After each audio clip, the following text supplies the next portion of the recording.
राहुल गांधी के गुजरात पहुंचने से बौखला गई बीजेपी। अयोध्या से चुनाव लड़ना चाहते थे नरेंद्र मोदी।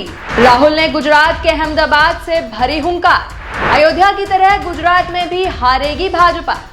नमस्कार, मैं हूं आपके साथ अग्रिमा जादौन और आप देख रहे हैं टाइम्स एक्सप्रेस। राहुल गांधी ने गुजरात के अहमदाबाद से बड़ी हुंकार भरी है। जी हां, राहुल गांधी गुजरात पहुंच भी गए और वहां कांग्रेस के कार्यकर्ताओं को संबोधित भी करते हुए नजर आए।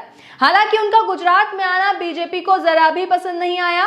तभी तो राहुल गांधी के पोस्टरों और पुतलों को विश्व हिंदू परिषद और बजरंग दल द्वारा खुलेआम जलाया गया। वजह केवल वही, संसद में उनका हिंदुओं पर बयान, जिसे कहीं ना कहीं तोड़ मरोड़ कर पेश किया गया था। राहुल गांधी ने संसद में क्या कहा था, आइए आपको बताते हैं। ये अहिंसा का देश है, ये डर का देश नहीं है। भगवान शिव कहते हैं, डरो मत, डराओ मत। वे अहिंसा की बात करते हैं। बीजेपी के जो लोग अपने आप को हिंदू कहते हैं, वे हर समय हिंसा और नफरत की बात करते हैं। आप हिंदू हैं ही नहीं। लेकिन राहुल इस सब से बिल्कुल भी डरे हुए नजर नहीं आ रहे हैं, बल्कि कार्यालय पहुंचकर अपने संबोधन में उनके तेवर और भी तेज और तीखे दिखाई पड़े। उनकी बातें सीधे कार्यकर्ताओं के दिलों में घर कर गईं। हालांकि सभी विश्व हिंदू परिषद और बजरंग दल के प्रदर्शन करने वाले लोगों को हिरासत में ले लिया गया है और कहीं ना कहीं ये बीजेपी के लिए बिल्कुल भी अच्छी खबर नहीं है, क्योंकि राहुल ने इस सब के बीच अपने संबोधन में कई मुद्दों पर चर्चा की, मगर साथ ही उन्होंने एक बड़ा खुलासा करते हुए ये भी बताया कि पीएम मोदी बीते लोकसभा चुनावों में अयोध्या से चुनाव लड़ना चाहते थे। जी हां, इस बात पर और प्रकाश डालते हुए उन्होंने बताया कि अयोध्या में चुनावों से पहले 3 सर्वे कराए गए थे, जिनमें उन्हीं के सर्वेयर ने उन्हें अयोध्या से चुनाव लड़ने से साफ मना कर दिया। उनके सर्वेयर का कहना था कि अगर आप यहां से चुनाव लड़ेंगे तो आपकी हार पक्की है, और केवल यही कारण था कि पीएम मोदी ने कोई चांस न लेते हुए काशी से चुनाव लड़ा। लेकिन हुआ क्या, काशी से भी वे जान बचाकर निकले हैं। यहां मोदी की जीत केवल 1 लाख वोटों से ही हुई। हालांकि राहुल ने इस बात को स्वीकारा कि काशी में उनकी अलायंस से कुछ गलतियां जरूर हुई और यही कारण रहा कि मोदी काशी की सीट जीत पाए। लेकिन लड़ाई काफी टक्कर भरी रही थी। राहुल ने यह भी बताया कि आखिर बीजेपी अयोध्या की सीट हारी कैसे, क्योंकि अयोध्या की सीट ऐसी सीट थी जिस पर बीजेपी को बहुत भरोसा था कि यह सीट तो बीजेपी ही जीतेगी। वजह थी राम मंदिर, जिस पर जमकर पॉलिटिक्स हुई। बीजेपी ने जमकर राम मंदिर पर रोटियां सेकी। राहुल का कहना था कि जब उन्होंने यही बात अयोध्या के एमपी से पूछी कि भाई अयोध्या में हुआ क्या, जहां पीएम मोदी ने चुनाव के चलते जल्दी जल्दी सब कुछ कराया, अधूरे बने मंदिर में उद्घाटन तक कर डाला, एयरपोर्ट बनवाया, वहां बीजेपी हारी कैसे, तो उस एमपी ने उन्हें बताया कि अयोध्या की जनता बीजेपी से बहुत परेशान थी। उनका कहना था कि आज तक नरेंद्र मोदी ने उन लोगों को मुआवजा नहीं दिया जिनकी दुकानें और घर अयोध्या में तोड़े गए थे। एयरपोर्ट बनाने के लिए जिन किसानों की जमीन ली गई, आज तक उनको सही मुआवजा नहीं मिला। और अयोध्या की जनता को सबसे ज्यादा गुस्सा तो तब आया जब राम मंदिर के इनॉग्रेशन में अंबानी, अडानी और यहां तक कि बड़े बड़े फिल्मी सितारों को भी बुलाया गया, लेकिन कोई भी गरीब या अयोध्या का एक भी व्यक्ति वहां नजर नहीं आया और ना ही उन्हें बुलाया गया। मतलब ये तो वही बात हो गई कि जिसने आपको अपना घर कोई आयोजन करने के लिए दिया हो और आप उसे ही घर से बाहर निकाल दो।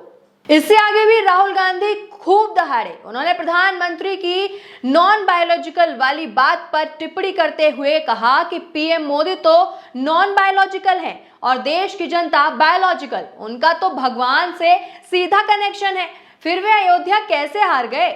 यानी राहुल गांधी ने पीएम मोदी की अच्छे से फजीहत कर डाली है। उनका कहना है कि आज हर कोई कांग्रेस के साथ खड़ा है, चाहे फिर वो किसी भी धर्म से हो। हर धर्म का व्यक्ति आज हमारे साथ जुड़ा हुआ है, जैसा कि कांग्रेस पार्टी का चिन्ह भी यही दर्शाता है।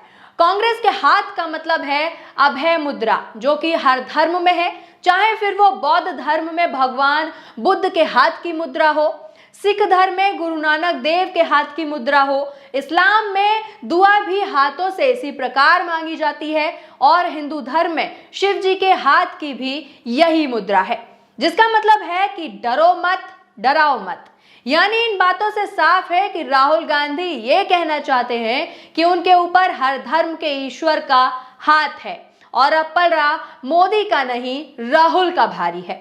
यही बात राहुल ने अपने कार्यकर्ताओं को भी समझाते हुए उन्हें बब्बर शेर कहकर पुकारा और जनता को समझाने को कहा कि कार्यकर्ता गुजरात की जनता को समझाएं कि उन्हें डरने की जरा भी जरूरत नहीं है। चाहे वो छोटे मोटे किसान हो, व्यापारी हो, हर कोई बिना डरे गुजरात विधानसभा में वोट करे और कांग्रेस को अपना समर्थन देकर बीजेपी को करारी हार का स्वाद चखाए। जैसे बीजेपी के मेन सेंटर में ही बीजेपी को इंडिया अलायंस ने हरा दिया, वैसे ही गुजरात में भी हराने जा रही है।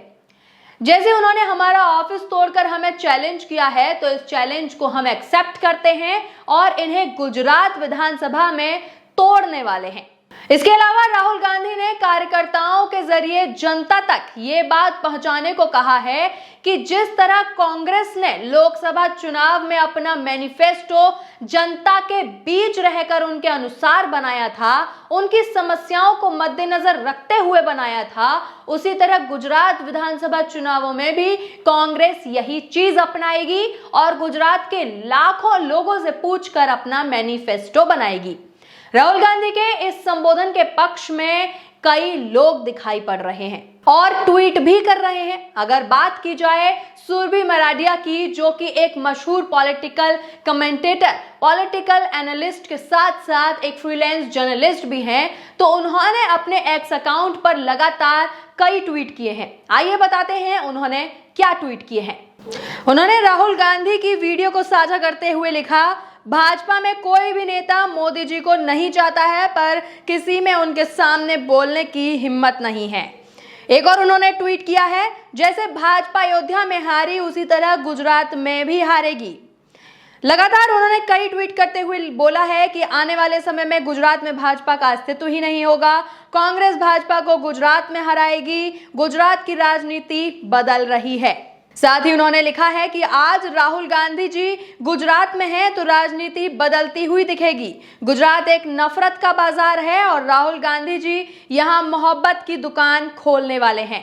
इसके अलावा और भी कई लोग कांग्रेस के पक्ष में ट्वीट करते हुए नजर आ रहे हैं, जैसे कि ये ट्वीट, गुजरात में कांग्रेस हरा देगी भाजपा को, बीजेपी को कहीं भी हराना अब और ज्यादा आसान हो चुका है। अभी तक तो ये भी पक्का नहीं कि 15 अगस्त को लाल किले पर झंडा कौन फहराएगा। वहीं दैनिक भास्कर की एक खबर के मुताबिक राहुल के घर पर सिक्योरिटी बढ़ा दी गई है। जी हां, दैनिक भास्कर की एक रिपोर्ट में लिखा है, राहुल के घर सुरक्षा बढ़ी, हिंदूवादी संगठनों के हंगामा करने की आशंका।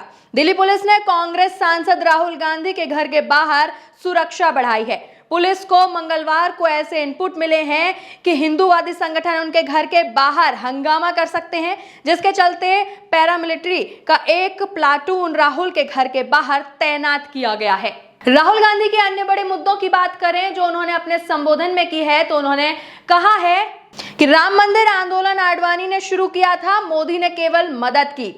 जी हां, उन्होंने कहा कि चुनाव में बीजेपी का पूरा मूवमेंट राम मंदिर और अयोध्या के इर्द गिर्द ही था, जबकि इसकी शुरुआत आडवाणी जी ने की थी। मोदी ने तो सिर्फ उनकी मदद की थी।